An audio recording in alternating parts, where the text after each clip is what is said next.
O'zbekiston Respublikasi Prezidenti Shavkat Miromonovich Mirziyoyevning Birlashgan Arab Amirliklariga davlat tashrifi doirasida mamlakatimizda 1 million prompters xalqaro ta'lim loyihasini yo'lga qo'yish bo'yicha kelishuvga erishildi.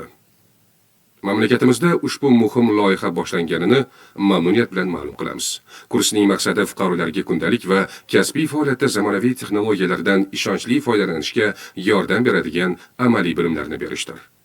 Prompting bu shunchaki neyron tarmoqlar bilan muloqot qilish ko'nikmasi emas, balki texnologiyaning butun salohiyatini ochish kalitidir. Respublikamiz raqamli transformatsiya yo'lidan izchil bormoqda.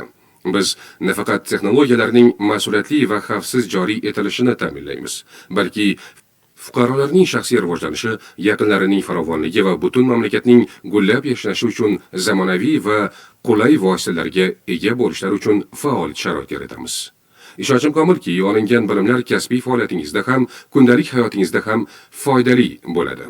Ular samaradorlikni oshirishga, ijodiy salohiyatni ro'yobga chiqarishga, yangi g'oyalar va loyihalarni amalga oshirishga yordam beradi. Dasturning barcha ishtirokchilariga ilhom, qat'iyat va yorqin natijalar tilayman.